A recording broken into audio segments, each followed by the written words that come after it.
Hi, my name is Olajide Olagunju, and I'm the author of How to Resolve a Conflict, which is the book uh, right there in front of you.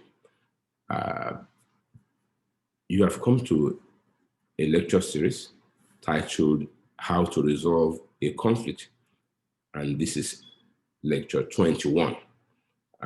Previous editions, 1 to 20, are available on YouTube. Please feel free to watch them, subscribe to them.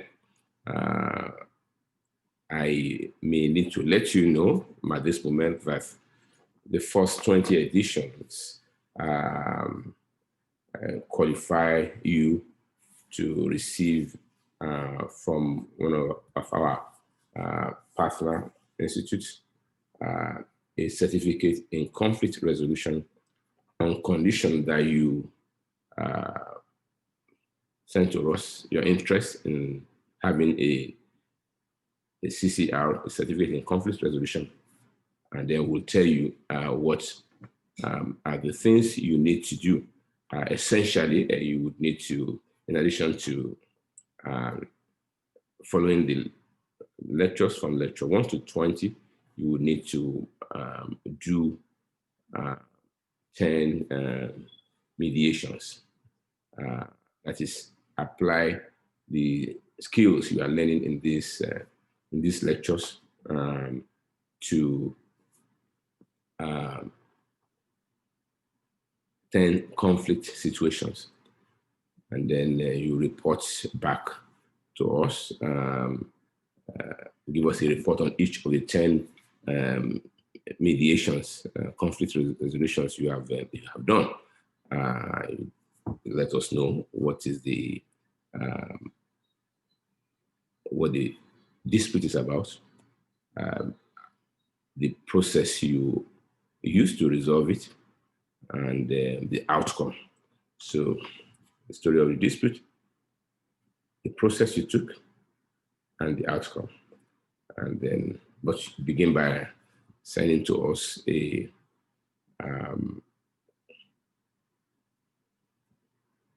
intention to have the certificate. Thank you very much. Welcome, and let us continue with today's lecture. As I informed you, the lecture is a lecture series on how to resolve a conflict. This is lecture 21. And what we do essentially in this lecture series is to look at the textbook that I just showed you, the textbook for the lectures, titled How to Resolve a Conflict.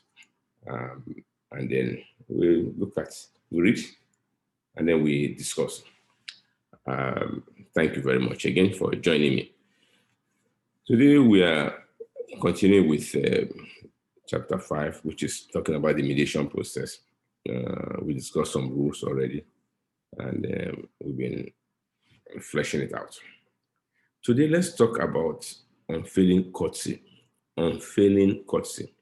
Let me read, and then we'll discuss.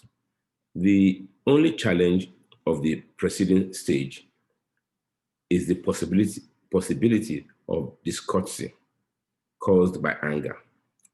While it is important and in fact necessary for parties to let out steam, it is equally imperative for the mediator to ensure that this is done within limits and gently but firmly put his foot down if it appears to be degenerating into hostility and disrespect for the other party. This is why I emphasized earlier on that unfailing courtesy is one of the 3 essential factors for a successful mediation. Now, what are we saying here? You know, we said earlier on that mediation allows people to vent their feelings. Usually in conflict, the feeling would be negative, the feeling of being hard done by, the feeling of being stabbed at the back, whatever the feeling is, anger, frustration. Mediation allows you to unpack those feelings. Why must the feelings be unpacked? Why must they be expressed, understood, and addressed and dealt with? Because if we don't unpack the feelings, they will impede our ability and capacity to think towards the best options for effective conflict resolution of the particular conflict or dispute. So what I just read now is that we must remember that in conflict, the feelings that are generated are most likely bad feelings, negative feelings, like anger. And so somebody who is angry may express themselves in an unpalatable way. And so that's why we're emphasizing now that the mediator must not forget to insist on unfailing courtesy, so that while you are trying to understand how they feel, you don't allow that step to degenerate into disrespect for the other party. And of course, for you,